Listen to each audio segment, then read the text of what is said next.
The WHO, that's the World Health Organization, receives vast amounts of money from the United States, and we pay for a majority, a biggest portion of their money.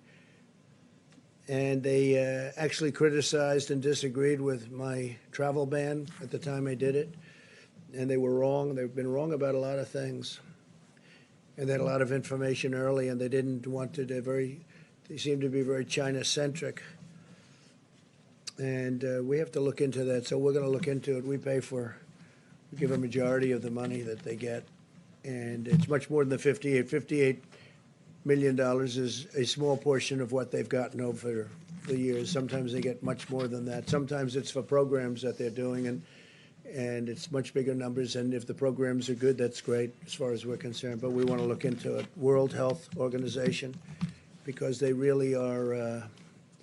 They called it wrong. They called it wrong. They missed the call. They could have called it months earlier. They would have known, and they should have known, and they probably did know. So we'll be looking into that very carefully, and we're going to put a hold on money spent to the WHO. We're going to put a very powerful hold on it, and we're going to see. It's a great thing if it works, but when they call every shot wrong, that's no good. You talked a lot about the WHO, and I was wondering, Dr. Fauci had discussed them earlier, so if I could ask you a question about... Well, he respects the WHO, and I think that's good, and he's worked with them for a long time. But they did give us some pretty bad play calling. They've also, I think, given lots of countries in the world accurate coronavirus testing that's been central to your guys' data modeling. And so that I don't know. I can only say that with regard to us, they're taking a lot of heat because they didn't want the borders closed. They called it wrong. They really called, I would say, every aspect of it wrong. Until the funding freeze. I'm not happy about it. Look, we fund it. Take a look. I mean, go through step by step.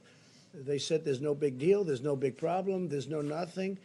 And then ultimately, when I closed it down, they actually said that I made a mistake in closing it down, and it turned out to be right. But at the time, they did that.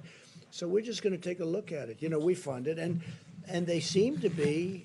I said recently in social media, I said they seem to be very China-centric. That's a nice way of saying it, but they seem to be very China-centric. And they seem to err always on the side of China.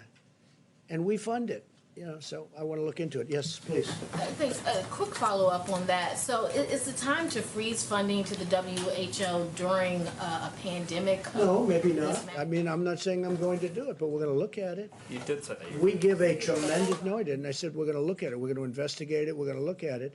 But we will look at ending funding. Yeah, because you know what? They called it wrong. And if you look back over the years even, they're very much...